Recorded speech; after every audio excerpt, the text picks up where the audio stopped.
Okay, Jeremy here, partsbreakers.com, 303-666-9020. This frame is available at the moment. Couple potential buyers lined up, so I don't think it will be around for very long. So if you're looking for a nice clean frame, then this can be it. So let me give you the lowdown real quick on it. It is an 03 to 06 frame. It will work on a 9702, but you will need some extra parts. For a while there, we were including the parts, but the demand on these has gotten exponentially difficult, so, and the parts that are associated. So if you need those parts, we do have them. They're in limited supply, and we can get those for you and get you pricing on that kind of stuff. But what you see is for the 03 to 06 bolt-on, and again, it bolts on a 9702, but you will need a couple things to do that conversion. Everything you see on this frame hasn't been doctored. I cleaned up, yes, with a Hotsy, but no paint or anything like that. So I emphasize that because of how clean our frames are. We don't buy wrecked Jeeps out here. Not heavily wrecked, I should say, not wadded Jeeps. We're very conscious about, making sure that most of them even run and drive under their own power. But in the case that they are hit, it's something light and doesn't cause any damage. But we do measure them just in case, because you never know with a Jeep what it's been through. And then we also scope them, and this one's been both scope and measured, and you can see it's squared up. But just for reassurance, it's kind of nice knowing, peace of mind. So I'm going to go over it with you, and really I'm only going to point out if there was something that, oh, look at this, kind of thing, the bad. I'm not going to point out the good, because I think the good kind of speaks for itself. The one good thing, well, the many good things, but the one really illustrating point on this guy is that the black you see on it is the factory black paint from original assembly line. So I think that's pretty astonishing on our frames, that the original paint's still intact. I mean, not that you're not going to paint it and clean it up even more, but it's kind of cool knowing, it hasn't been doctored up and covered up and yada, yada, yada. So one area that loves to rust out on these guys is the rear section of these frames. You start seeing it on the top of these cross members where your fuel tank goes, and then you really see it in these back horns here and on that side. So if you're buying a Jeep out there and you're wondering and don't want to have to buy a frame, and you're on the East Coast, Midwest, Texas, coastal areas, stuff like that, you really need to be conscious about looking through this. You can buy scopes online, they're inexpensive, and you can see what's going on the inside somewhat. Some of these areas are extremely hard to access when the frame or the Jeep is still together, but the common area that I see most often has the most damage on them is going to be these back humps, and I don't know why that is, but that's the area. So buy a scope.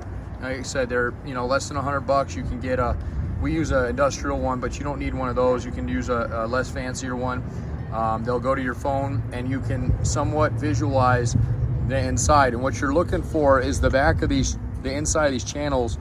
They blow out, and they get really, really bad. Like so bad that I sometimes see them like, I can't believe they're still driving on the road. It's so unsafe. I actually drove a Jeep about 15 years ago and hit a set of railroad tracks, and we knew the frame was bad, but that was when my first experience with East Coast rust.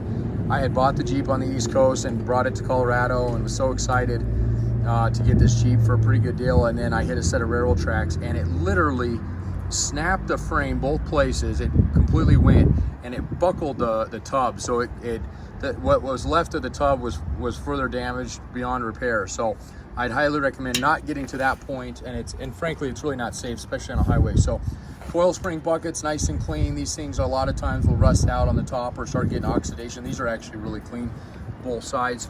Even clean Jeeps here in Colorado, you'll see a little buildup up there, but these ones, again, almost spotless. So all the body mount holes, 1, 2, 3, 1, 2, 3, there's 11 of them in total. 2 here, 6 in the middle, and 1 at the front.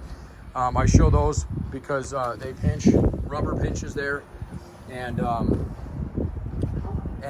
traps moisture, and usually they'll pre-wallow it out here in heavy rust areas. Again, these are perfect, so no worries there.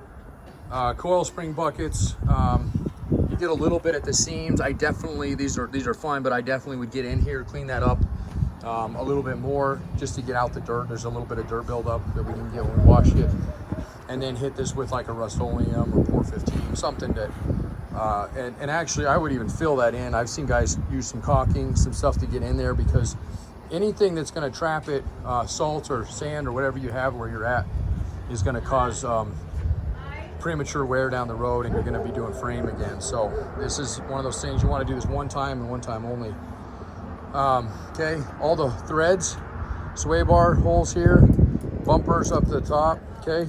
They're all nice and clean. These little holes are factory, they're on both sides, they're crumple holes. They're made to collapse, so if this frame were to, or this Jeep were to get hit in an accident, and that's another where you can look to see if it's ever been in an accident, because even if they bent them straight, they're usually pretty out of tune, just with the metal being a little bit wobbled out there. So you can look there to make sure Jeep's never been in a front end. That's one of the areas if the Jeep's fully assembled to look.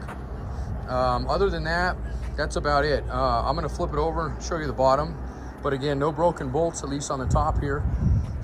And there's always one, it seems like, even on clean frames. So let's see if we find one.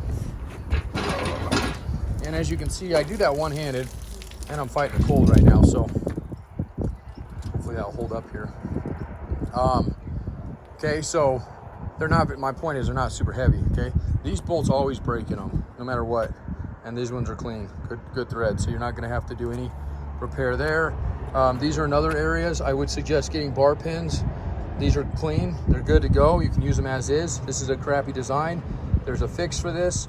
If you're gonna be doing shocks often, get the bar pins. We can order them for you, they're not very expensive. And it just makes it, because what happens is, at some point, especially East Coast, Midwest Jeeps, that little bolt that holds your shock will break. And now you're up underneath the Jeep with a fuel tank sometimes, even if you pull it, in a hard place to get a, right now it's really easy to do these, in a hard place to get that bolt out to extract it, and that bar pin eliminator prevents that from happening. So let's see what else. You got, obviously, bottom of the coil spring buckets. We'll pull this back. I usually pull this stuff off so you can see, but nice and clean under there. And it hasn't been washed, but if we wipe that dirt away, that's nice, smooth black. Again, factory paint. There's no indication here on the outside or on the inside that that's got any rust whatsoever in the bottom or the top. And then you're always going to get a little bit of scale buildup here. And most of this buildup you see on this is actually from the belly pan itself, those guys. And it's just, I can't say it's a bad design, but it is what it is. It's metal on metal, vibration, they get loose. They trap stuff in between. There's not much you can do. You can put a little bit of a liner in between it, paint in between it, and keep it up. Every time you do your oil changes and stuff, you really should be kind of cleaning that area up, especially if you're Midwest, East Coast. I mean, this one's clean, and this would, with a, you can see it just kind of flakes off, but this paint will eventually flake off, and then you'll start getting more and more buildup here. So, but those are all good threads there, and all good threads there, so nothing broken there. And then, of course, your front, absolutely beautiful, all the way down as it should be. Clean thread for both your bumpers on the bottoms. Again, nice clean hole there. And then, of course, your gearbox, and that's beautiful as well. So, questions, comments, concerns, hit me up. We are going on vacation tomorrow, and I will make a voicemail that updates you on that. I have a full crew here. Jerry will be here, Kevin will be here, Jake likely will be here. We'll have 3 or 4 guys here while we're gone.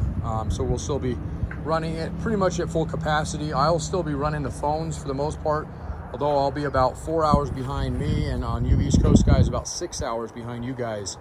So if you call in the next, till about May 3rd, I will be probably a little bit harder to get a hold of, but Jake will be a backup on the phone for us. And if you get us, you get a voicemail, just be patient. We take vacations once a year, family-owned small business, so that's what we get.